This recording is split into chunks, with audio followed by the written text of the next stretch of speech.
If anything is against the parliamentary norms, we will see to it. Okay.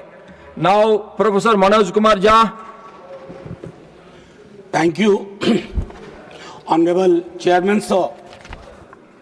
Thank you so very much. आज 7वीं बार राष्ट्रपति महोदया के अभिभाषण पे बोलने को खड़ा हुआ हूं।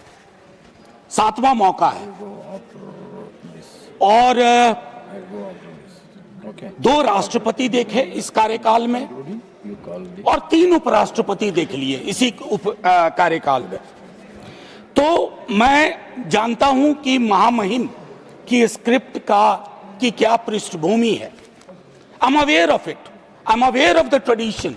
But what worries me as a citizen, that why can't we sit down and change these kind of traditions?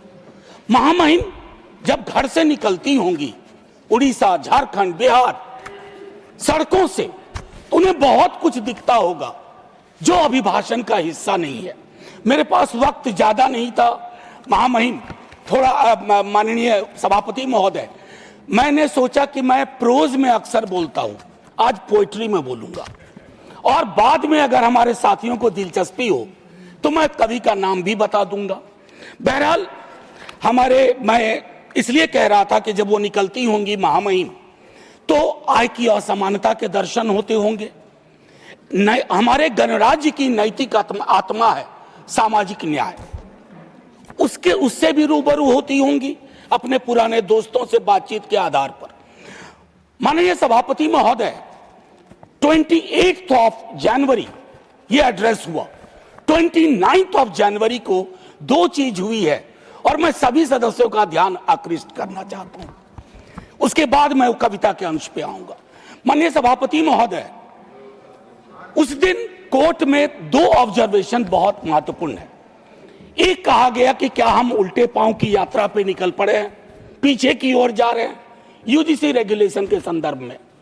मेरा दिल किया कहूं, जी हाँ हजूर। You got only 6 minutes. Sir, I thought you sought your protection. 2 minutes extra I'll take and I'll wind up without ringing the bell. जी हाँ हुजूर, एक देश के रूप में हम उल्टे पांव नहीं, पूरे तामझाम के साथ पीछे की ओर मार्च कर रहे हैं। यह भटकाव नहीं है, ये घोषित नीति है। हमारा गंतव्य आसमान की ऊंचाई नहीं, अतीत की खाई है। मैं क्यों कह रहा हूं? जब कहा गया कि ट्रेड यूनियन विकास में अवरोधक है, मैं जानता हूं यहां हमारे तमाम साथी अलग अलग दलों के, हम ट्रेड यूनियंस को किस तरह की महत्ता देते थे और देते हैं। फैक्ट्रीज एक्ट नहीं होता, एम्प्लॉयज स्टेट इंश्योरेंस एक्ट नहीं होता, मैटरनिटी बेनिफिट एक्ट नहीं होता और तमाम चीजें नहीं होती। और सर, उल्टे पांव की यात्रा का एक आलम है कि आज से नहीं, जब पहली बार मैंने सदन में कहा था कि मेरे घर आएंगे कभी मौका लगे माननीय सभापति महोदय, मैंने 4 तस्वीर लगा रखी है एंट्रेंस पे। वो सीवर में उतर के मरने वाले हमारे लोग हैं। जहरीली गैस किनको मार रही है? मुझे मंत्री महोदय ने जवाब दिया था 98% एक ही जाति के, उपजाति के लोग हैं। ये अपने आप में बताता है कि हम पीछे ही चल रहे हैं। माननीय सभापति महोदय, अब मैं कविता के अंश पे आता हूं। किसी से कोई शिकायत नहीं, ये चिट्ठी महामहिम के नाम है। महामहिम के माध्यम से देश के नाम एक खत। मेरे प्यारे देश, ये सबके पते पे एक साथ पहुंचे।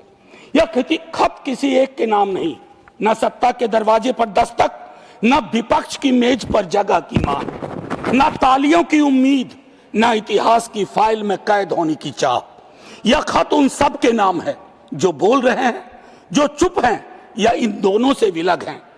हे प्यारे देश, काफी समय से महसूस करता हूं हमारे बीच का मौसम भारी हो गया है। हवा में सवाल कम है, शक ज्यादा, संवाद सिकुड़ गया है, पहचाने हांफने लगी हैं। अब हम एक दूसरे को नाम से नहीं, खानों में रख के, बाड़ों में रखकर पहचानते हैं। पड़ोसी नहीं रहता, वो किस तरफ है हम ये जानना चाहते हैं। नफरत अब अचानक नहीं फूटती, उसे सोच समझ कर उगाया जाता है। किताबों में, बहसों में, व्हाट्सएप की सुबहों में और चुनावी बिसातों पर। मेरे प्यारे देश, डर यह नहीं कि जहर फैल रहा है, डर यह है कि लोग इसे ही अपना जीवन समझने लगे। जैसे यही हवा हो, यही भाषा, यही भाव, यही नियति। मैं ये खत इसलिए नहीं लिख रहा हूं मेरे प्यारे देश कि तुम बदल जाओ। इतिहास इतने तीव्र मोड़ नहीं लेता, मैं जानता हूं। मैं बस इतना कहना चाहता हूं कि तुम यह मान लो कुछ गलत हो रहा है। हर असहमति देशद्रोह नहीं, हर सवाल दुश्मनी नहीं, और हर चुप्पी समझदारी नहीं होती। यह खत उन माँ बाप के नाम भी है जो बच्चों को नफरत के साथ डर सिखा रहे हैं, उन शिक्षकों के नाम जो सच से हिचकते हैं, उन नेताओं के नाम जो आग लगा सकते हैं, बुझाना नहीं चाहते। और हाँ, यह खत मेरे अपने नाम भी है, क्योंकि मैं भी कई बार थक कर चुप हो गया। मेरे प्यारे देश, अगर मौसम पूरी तरह ना बदले तो भी चलेगा, बस इतना हो जाए कि लोग पहचान लें कि वे बीमार मौसम में जी रहे हैं, क्योंकि पहचान के बिना इलाज सिर्फ एक बहाना है। इस खत को संभाल कर रखना, इसे किसी फाइल में मत डालना, इसे शोर भी मत बनाना, बस पढ़कर थोड़ा ठहर जाना, शायद यहीं से बदलाव की शुरुआत हो। माननीय सभापति महोदय, मैं कहना चाहता था बहुत कुछ। महामहिम के अभिभाषण के संदर्भ में, राष्ट्रीय सुरक्षा की चिंताओं पर, घरेलू राजनीति के जहर पर, आय की भयावह असमानता पर, बेरोजगारी के दंश पर, लेकिन चुप रहूंगा। बोलूंगा तो फट पड़ूंगा। आप में से कई लोग साथ में फट पड़ेंगे और वह सत्ताधीशों को नागवार गुजरेगा जो कभी इधर हैं कभी उधर हैं, क्योंकि वे खौफ खाते हैं छात्र युवाओं के सवालों से ही नहीं बल्कि अप्रकाशित पुस्तकों के पन्नों से भी। बकौल सर्वेश्वर रहा सक्सेना, बकौल सर्वेश्वर सनद रहे। देश सिर्फ कागज पर बना नक्शा नहीं होता, देश रिश्तों से बनता है, और जब सत्ता रिश्तों पर शक बोने लगती है तो संवाद देशद्रोह हो जाता है और सवालों से लोग डरने लगते हैं। फिर सरहदें नहीं टूटती, देश भीतर से चुपचाप दरकने लगता है।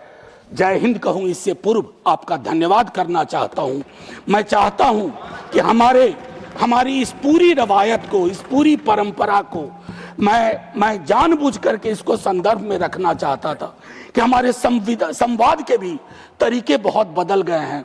ना जाने क्यों, मैं 100 दफा कह चुका हूं। 1 मिनट का वक्त दीजिए सभापति महोदय। ना जाने मैं क्यों एक सांसद के रूप में महसूस करता हूं कि हम एक दूसरे से दुश्मनी की जुबान में क्यों बात करते हैं। अगर इधर से कोई कुछ बोले तो क्या जरूरी है कि उधर से उस तरह का शोर मचाया जाए जिसके बगैर भी संसद में बात की जा सकती है। मैं पढ़ता हूं, मैंने 52 की संसद के बारे में पढ़ा, 57 पढ़ा। विपक्ष बहुत छोटा था, लेकिन छोटा आकार अपने आप में ये नहीं है कि विजडम भी छोटा ही होगा, ज्ञान भी छोटा ही होगा, सोच भी छोटी ही होगी। मेरा मानना है कि ये बैरियर टूटने चाहिए। इसे कोई अन्यथा न ले। इसे कोई अन्यथा न। सुधांशु जी, आज तक सदन में कभी कोई ऐसी बात नहीं बोली है जिससे किसी की गरिमा पर चोट पहुंचे। क्योंकि इस सदन में आया था तो नेहरू, प्रोफेसर हिरेन मुखर्जी, मीनू मसानी, राम मनोहर लोहिया को पढ़ के आया था। मैं चाहता हूं मेरा सदन जब कल को चर्चा हो तो वो नाम पुराने नहीं लगे, बासी ना लगे, उन नामों को लोग आज भी अंगीकार कर सकें। जय हिंद सर।